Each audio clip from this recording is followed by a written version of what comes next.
Курган – единственная дорожная артерия, которая соединяет Россию с Южной Осетией. Для комфортного, а главное для безопасного проезда транспорта здесь почти 30 лет назад построили Рокский тоннель. За это время сооружение износилось. Специалисты приняли решение приступить к немедленной реконструкции. За 2,5 года круглосуточных работ удалось добиться небывалых результатов.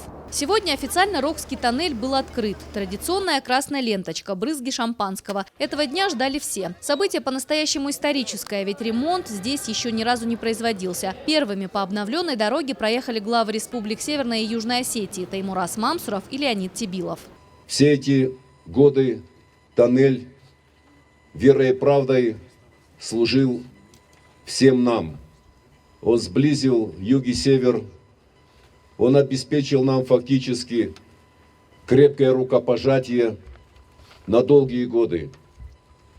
Тоннель не просто верой и правдой служил, он стал поистине спасительным в годы тяжелейших испытаний, которые выпали на долю юга Осетии, да, впрочем, и всей Осетии в целом. Изначально крупномасштабная реконструкция Рокского тоннеля была рассчитана примерно на 4 года. Однако потом сроки решили сократить. Для этого на объекте работали сразу несколько смен и сотни квалифицированных специалистов. Модернизация проходила по европейским технологиям. На реконструкцию потратили более 20 миллиардов рублей. Он самый длинный тоннель,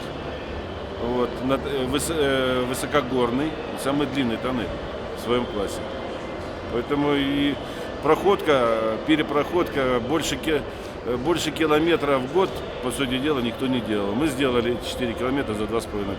Здесь для работы использовали самую современную технику. Уплотняли грунт и прокладывали новое бетонное покрытие, меняли вентиляцию. Установили системы аварийной связи с диспетчерами. Также в тоннеле круглосуточно работают камеры видеонаблюдения. Здесь проходилась проходка, шла временно окреп. Трудности в основном были это то, что пыль, работал комбайн и вода, большой приток воды. На мой взгляд, это самые лучшие тоннели, в которых принимал участие. Все то время, пока тоннель был закрыт, движение осуществлялось через вентиляционную штольню реверсивным методом. Первые 30 минут каждого часа машины едут только в одну сторону. Соответственно, вторая 30-минутка в другую. Система, конечно, неудобная, но водители относились с пониманием. Протяженность Рокского тоннеля почти 4 километра. Спустя 2,5 года от старого сооружения здесь ничего не осталось. Специалисты в буквальном смысле строили все заново. Гарантия на эксплуатацию – более 100 лет. Современный тоннель европейского образца теперь вновь будет работать в круглосуточном режиме. Елена Черенкова, Ацамаз Кочиев, Осетия ТВ.